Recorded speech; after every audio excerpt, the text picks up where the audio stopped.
yourself. So here on page 22, I want to start by making a correction on page 22 before we even get going. So see here where it says drainage basin. Can you do slash watershed? Watershed. No, we're all done with Ritz's River. So drainage basin slash watershed. WATERSHED. And then where watershed is down here. No, Alex, come back. You can't be late and leave, so park it. So where it says watershed here, go ahead and cross that off. We're going to just treat drainage basin and watershed like they're the same thing. So we are on a formation of a delta. And I'm guessing that you guys should already, I'm not guessing, I know this, you should know what a delta is already from your social studies classes.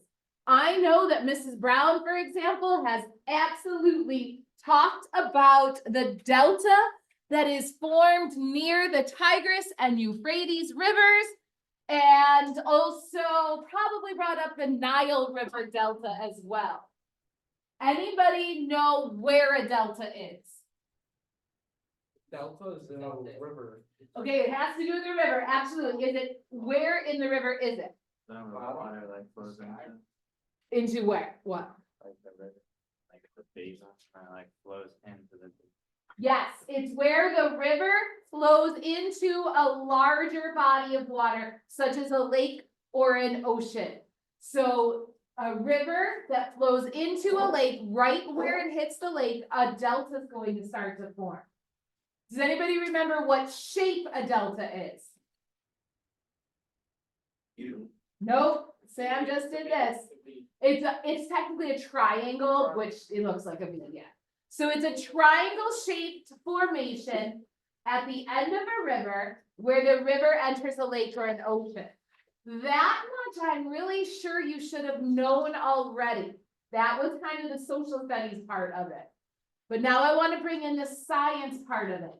Why does a delta form where a river enters a lake or an ocean?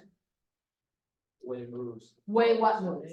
The water. What happens to the, what does it do when it hits that lake? Still. It stills. Okay, that's a good way of putting it. Anybody got other words? So, yeah. Like the water's flowing, it's that already, the water goes out. Okay, so the water's flowing, it hits the still water and it goes out. So here's my more questions for that, kind of get to some more detail. Does the river that's flowing, hit the lake and bam, stop right there? No. No. Just like the water slide. You don't just hit that pool and bam, you're done. What happens to the sediments or your body if you're on a water slide? They do get pushed out a little bit because the water doesn't just stop immediately. Just like when you put on your brakes, most of the time you don't just go boom and stop immediately. You skid a little ways. Same is true with the sediments. When they hit that water that's not moving, the current of the river takes them out a little bit. It slows it down as soon as you hit that water. And what do we know happens when the water slows down? What happens to stuff it's carried? Drops it. No, does it drop it all, bam, right there? No, because it's slowing down, it's going to drop off the big sediments, then the medium, then the smallest are going to get taken out quite a ways. Now, the Nile River Delta is pretty impressive. It's a very large formation in the ocean. I can even show you a picture of it. So here, here's a picture that you can see from space. We got the Nile River flowing and it hits the ocean and it's going to form this V-shaped delta. Here's the information you need for delta in your notes on the top of page 22. A delta is the area of deposition at the mouth, which the mouth of a river is the end of the stream. So it's the area of deposition at the mouth of a stream. Oh, so, yeah, eaten by a crocodile crossing the Nile River. Yeah, it would.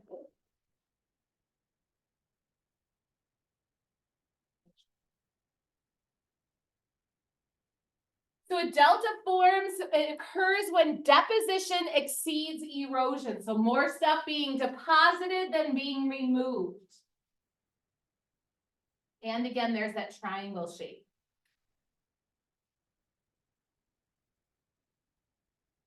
Brian, why don't you wait? Phoenix, yes, from now on, I mean, when you are late, you cannot leave the room again. Okay. I didn't make that connection.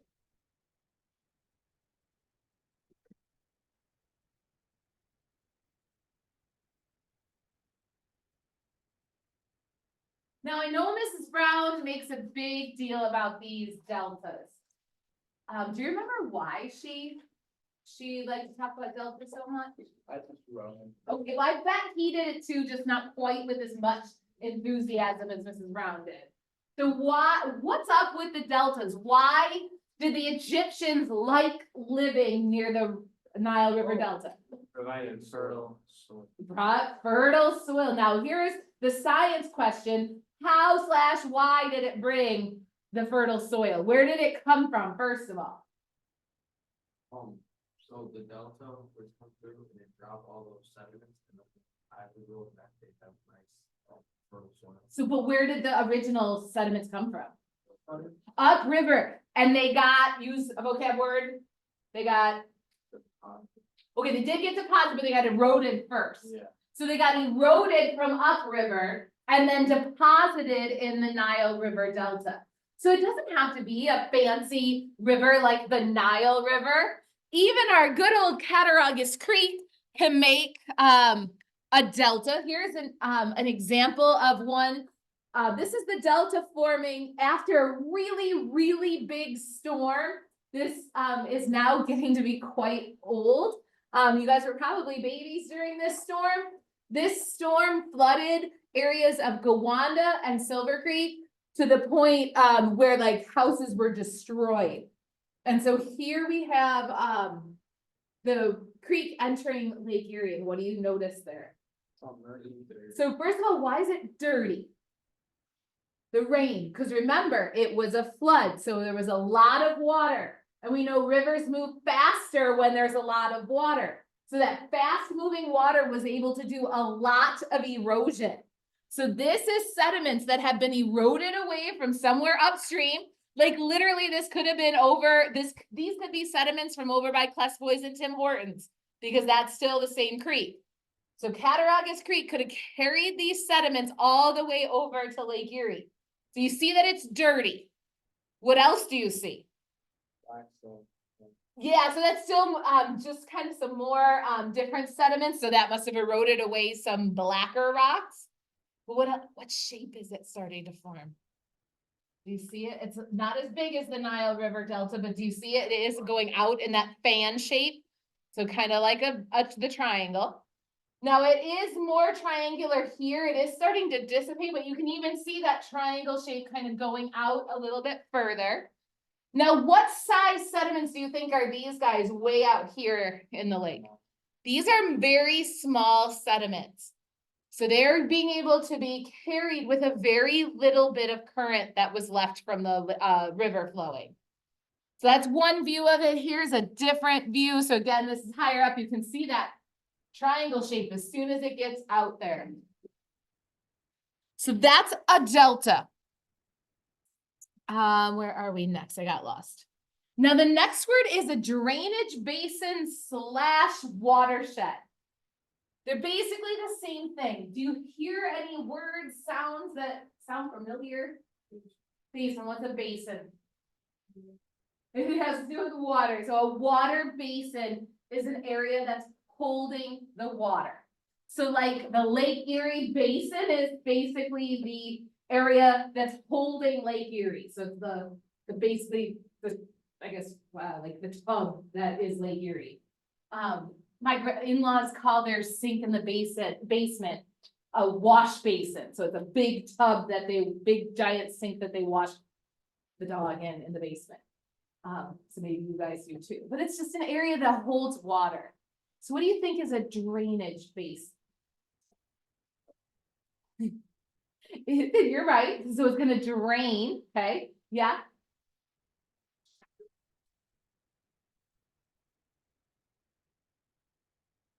You're getting there. How about watershed? What do you think that's coming?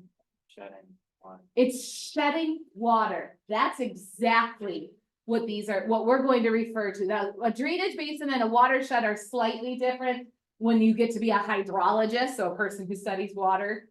But for us, we're gonna just call them the same thing. So watershed is the area that sheds the water into a river. So we're gonna say it's the land that contributes water to a river system.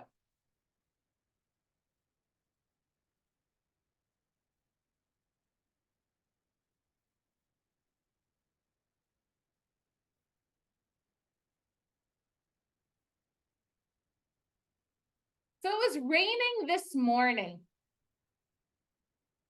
Where'd that rain go? The water. Okay, so some places, so if it hit in a parking lot or on the road, it ended up in a sewer. How about the rain that hit the grass out there? Goes into the soil. Some of it did freeze, you're right. But if it wasn't freezing out there, it would soak into the soil. Now, where does it go once it soaks into the water or ground? Goes into the water table. It will eventually reach some sort of, it'll seep down and eventually merge with the groundwater, and eventually it makes it into a stream or a river or a lake. I have friends that live in Lime Lake. They have a cottage around Lime Lake. So let's say we're hanging out at their in their backyard, or front yard, depending on how you're talking about, the side facing the lake. It doesn't matter. What happens if I spill my Hydro Flask on the ground? Where's that water go? It'll go through the soil and eventually make it to the lake. Oh. How? What? You wanna try it out, is that what you said? Said it could dry out. It could dry out, yes, it could evaporate as well, I but don't get it, like, I don't think they travel through the dirt and. They ground to be. so I'm gonna do a really bad sketch here. I know what you mean. So they are on a hill. There is like 8,000 steps to get to their house. They're one of the older houses, so they're not right on the lake. They're off to the side a little bit. So if I was to spill there's land here, so there's land under here. But if I spilled my Hydro Flask in their backyard, it'll eventually make its way into the lake. Okay, same with Kless Boys and Tim Hortons there. What happens if I spill my coffee in the Tim Hortons parking lot? Or since that does go to the sewers, you're right. What if I spill it off in the grass at Tim Hortons? Might do the same It's thing. gonna do the same thing, except for where it's gonna go. It's not going into Lime Lake this time. How does it travel through the ground? Gravity, dude. No, but like, wouldn't it just like get lost in the ground somewhere, like? Nope, gravity will pull it downhill. It'll pull it to the lowest point that it can get to. It'll eventually could hit that bedrock. So you remember that there's bedrock under there? So it could get stuck there, but gravity will eventually pull it over to the lowest point, which is gonna be where the lake or the river is. You gonna try it? No, I'm gonna try dumping a lot of timber and then suck the water out of the water table and have all the. I mean, that's a lot of coffee, but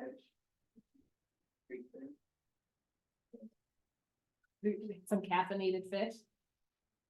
So if you drop your water anywhere on the grass, will it just find its way to like? Oh, like. That's not true. It's true. So yes, like some people were saying, it could end up in a sewer. It could end up evaporating.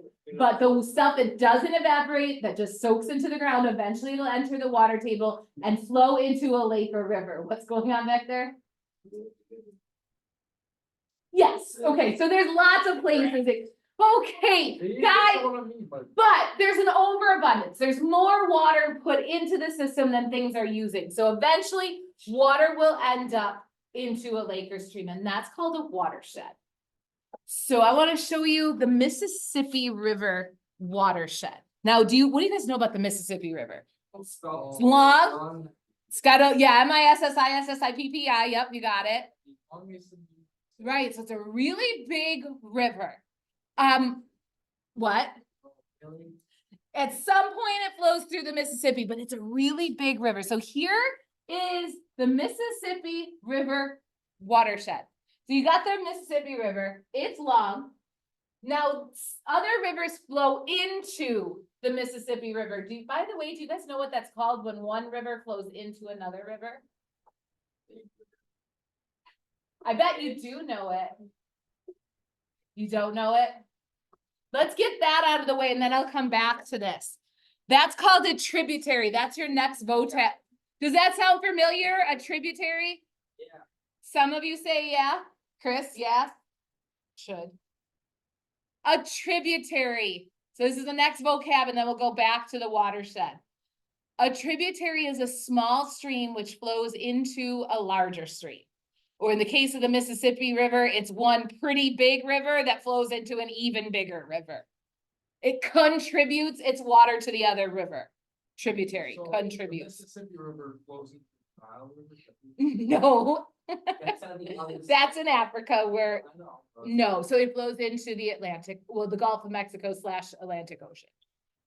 Yeah, How do people speak of a river or water, it not kinetic energy to push all the way to the ocean, move that water all the way to Europe. yeah, eventually, yeah, so ocean currents, which we're gonna talk about in a couple chapters. Maybe like the same stuff, so there can be sediment from America and Europe. I mean, in theory, maybe on paper, but this is what we like to talk about at Friday at 5 o'clock in those what if question A classes. giant pump on one side of the United States.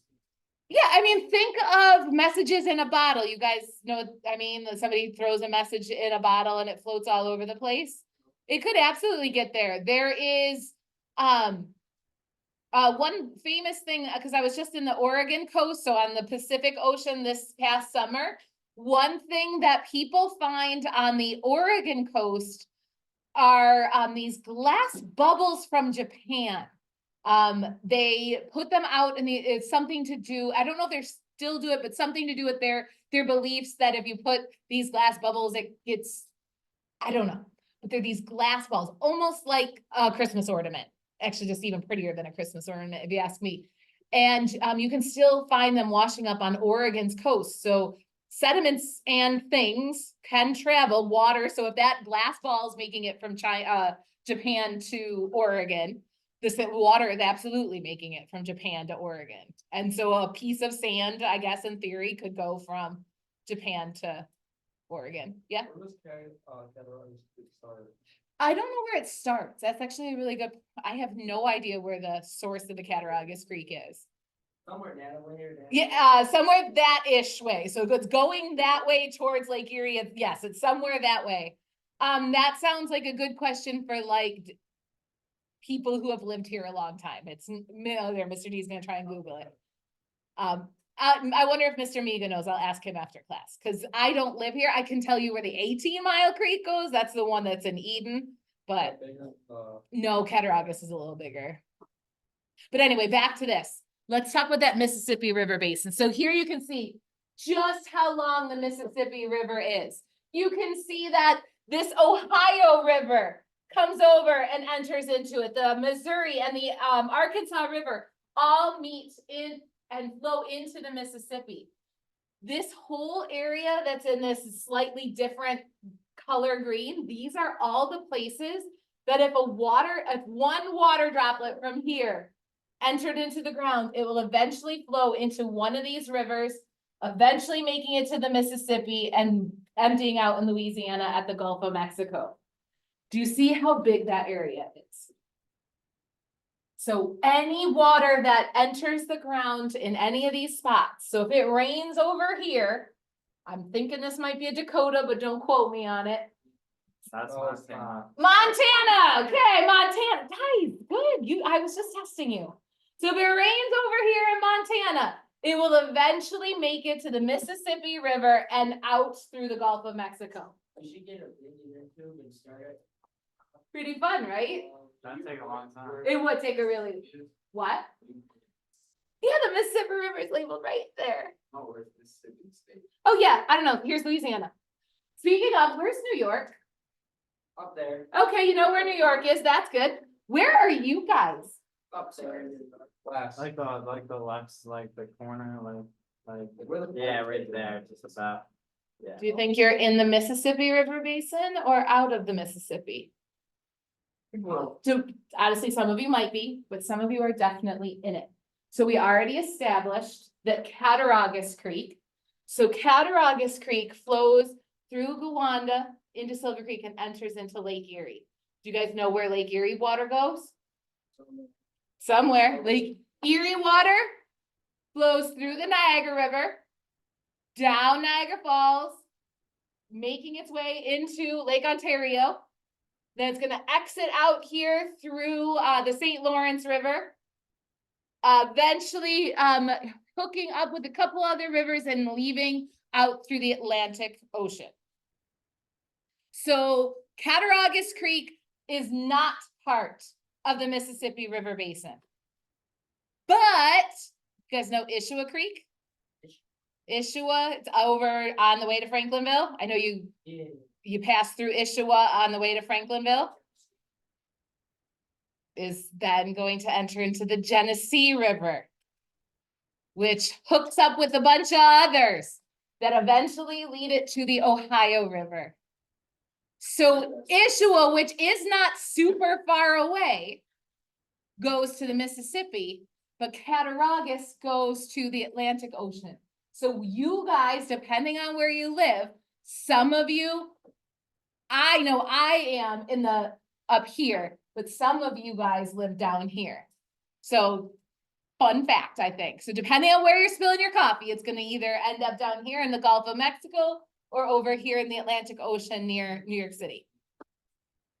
Real quick, there's 5 branches of the Cattaraugus Creek that eventually all connect into Arcade.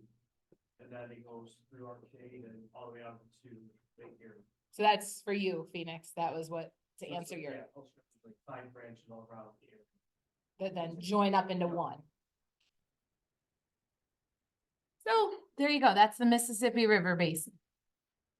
Tributary, we already did that. So today, by the way, I should have mentioned this to begin with. We're just kind of doing some odds and ends, finishing up this chapter. Because if you haven't noticed, we're really close to the end of this packet. Now, yes, I do have that weird stuff there at the end from the new standards. We're going to skip over that because we need to get moving.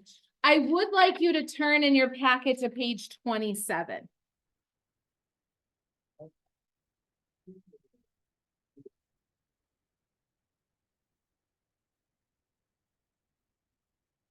Now, this is titled Drainage Patterns. And it looks like it's going to be a lot of notes, but we're not going to do one single word on this page. So technically, you're supposed to know what a dendritic drainage pattern is, and a radial drainage pattern, and an annular, and a rectangular. But I honestly don't think knowing those vocab words are going to really help you with anything in the rest of your life. But what the Regents does sometimes randomly ask is, if this is what the river looks like, what does the land look like underneath the river? So what they show here, this is supposed to represent the land. Now, what do you notice about this, which is called a block diagram? What do you think they're trying to show you here with this block? What's the land doing? Can you see from that picture? It's like slow. It does look sloped. So hopefully you're noticing that it's shorter here than it is back here. So it's just going downhill. Rivers flowing downhill. And this is going to be a lot like the Cattaraugus Creek. Notice how this kind of looks like branches, and how Mr. D mentioned just a few seconds ago that there's branches of the Cattaraugus Creek that all meet up in Arcade. Well, here are those branches. There's like 1 branch and 2 branch, and these all lead to one river. Same deal here. They're all flowing downhill. So a bunch of little branches flowing downhill will come down off of a regular, plain old boring hill. But what do you notice about this picture? What's this second picture trying to show you about the land? Okay, it does look like a tumor. I always say it actually looks like a pimple. Just some sort of hill in the middle of the land. Now, if it rains up here at the top of the hill, which way is it going to go? Yeah, it's going to go down the hill. Now, it all depends on which side of the hill it rains on. So some of it might go this way, some of it might go this way, some might go down the back of the hill, and that's where you get this pattern here. So the hill is here and it's going down whichever side it's closer to. Now, what's this situation? The next one, the third one. Holes, yeah. And what's gonna happen with water? It's gonna start going down into the holes and fill it. So that's where we get these circular. So notice circle hole, circle rivers.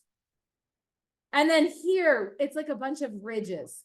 If it rains on this side of the ridge, it'll go there and fill in a river here.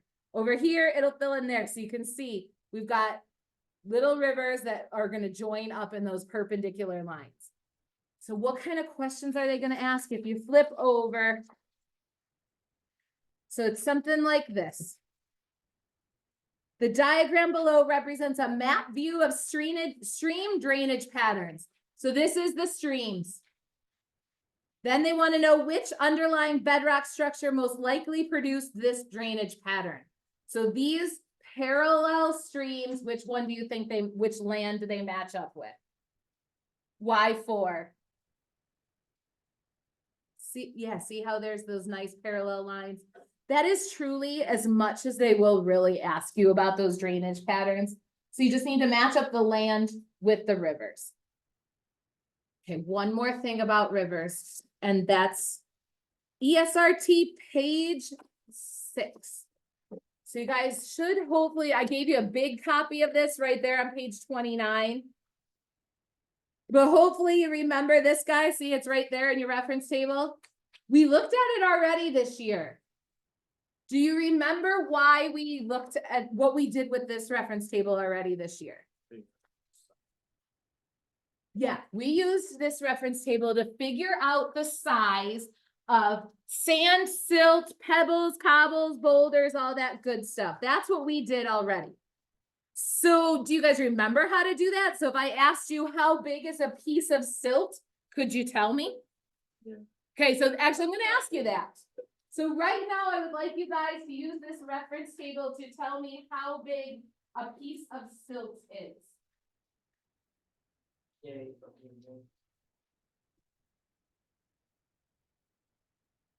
I forgot to have you guys pick this up. Should have done that already.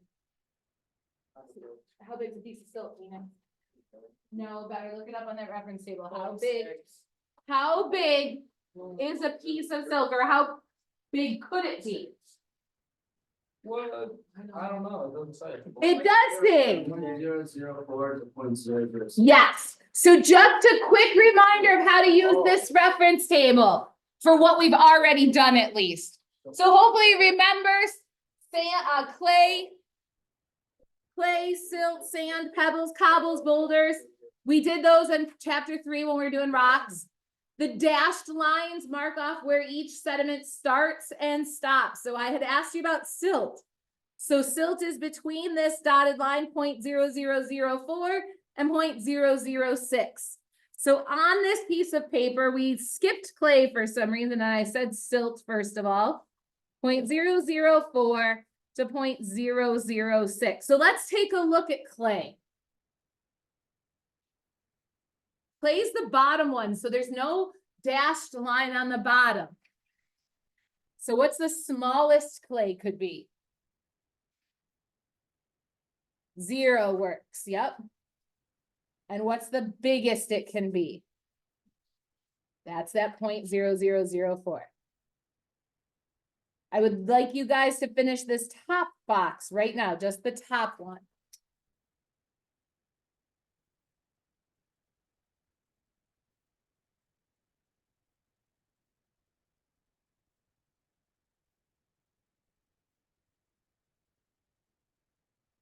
We're just looking up how big sand, pebbles, cobbles, and boulders are.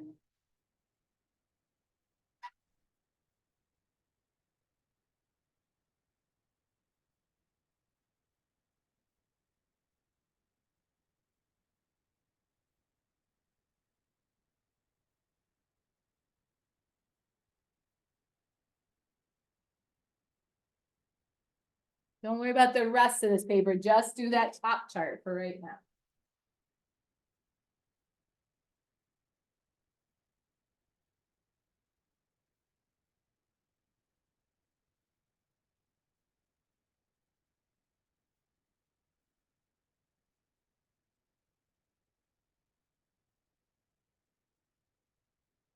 So again, we're just looking at those dotted lines.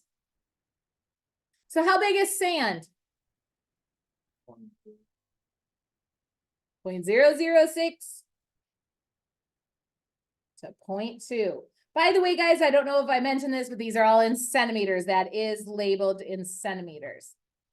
Hey, Phoenix, how big's a pebble? Point two, Yep, 6.4. you got it. Hey, Allison, how big's a cobble?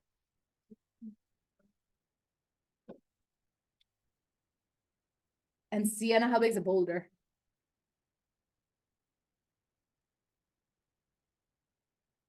Yeah, it's 2 whatever. I always show that as a plus. So, or you could say greater than. Now I know it up here. So what happens here is it just keeps going on. So you can just say it's bigger than 25.6. What? That works. Yep. 25.6 and bigger. Now let's look. So you should have already known how to do that. That was chapter 3 stuff. Now we're on to chapter 5 stuff, and we're going to actually look at this graph for what it is. So it says relationship of transported particle size to water velocity. Now we already know faster the water, what, can you finish the sentence? Faster the water moves, the bigger the sediments it can carry. So if the water's moving slow, it can only carry small things. If it's moving fast, it can carry big things. But now with this graph, we can actually, instead of just saying big, we can say how big. Or instead of saying fast, we can say how fast. So a couple things first. So you see on the x-axis is stream velocity. It's in centimeters per second. So for example, this 10 means the stream is moving 10 centimeters per second. Now we come up here to particle diameter. That's how big the particle is. So you can see the faster the water, what do we see with the graph? The faster the water's moving, what do you see the graph doing? Yeah, so the faster the water, the bigger the particle size. So it's just proof. Now, there's a couple weird things with this graph. When you guys make a graph, what are some rules with your labels on the x-axis? So what do you mean by every other? Okay, so you might do every other line. And what do you say? You got to keep them even. So you could do every other, or you could do every box, or you could do every 5 boxes when you guys make a graph. Well, did they do that? No, notice how here's a big gap and they get smaller and smaller. There's a reason for that. But so they didn't keep them even. What else did they do wrong on this graph that you wouldn't be allowed to do? Look at the graph. What's weird about it?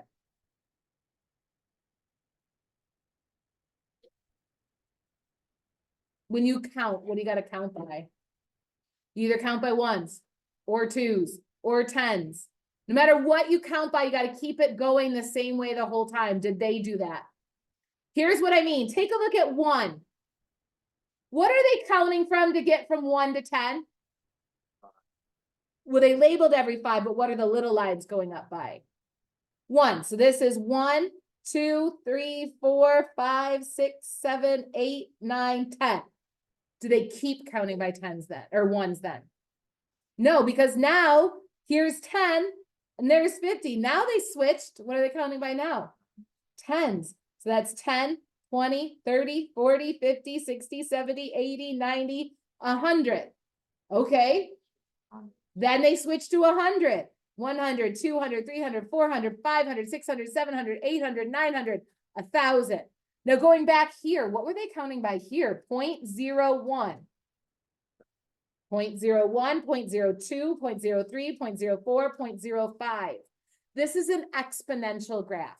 So it keeps going up by 10s. 10, basically they're multiplying by 10s. It's weird, but not super complicated. So the first number they label, the first 1 number, so by 1 number, I mean 1 or 10 or 100, is what they're counting by. So here they're counting by 0.01s. Here they're counting by 0.1s, 1s, 10s, 100s. Same is true on the y-axis. So it doesn't go up by 1s or 10s or 0.1s. It switches over and over again. Other than that, it's just a normal graph. Let's go ahead and do question 1. What is the largest particle size a stream can carry that's flowing at 200 centimeters per second? So the first dilemma is finding 200 centimeters per second. Where is 200 centimeters per second? All the Where, right after what? Right after 100. It's one line after the 100. So that's 100. This is 200. Can I point out, guys, that they labeled them up here, or they didn't label them, but they marked them off up here too? I find that helpful because then you can use your paper and make a perfectly straight line. So what is the biggest particle? It is cobbles. Now they did say particle size. So they want an actual number. So is it 6.4 when my paper is lined up perfect? 6.4 is down here. Yeah, it does make it up to that 25.6. Or yeah, 25.6. So it is important to kind of make a nice straight edge and follow that up. I'm looking for my ruler there we go. This is your homework. So my second period was able to finish this. It looks like you guys got a little far. They're behind because of the issues when you walked in. So finish this page for homework. There's only 1, 2, 3, 4, 5 more questions. You're welcome to start it now. And that's it.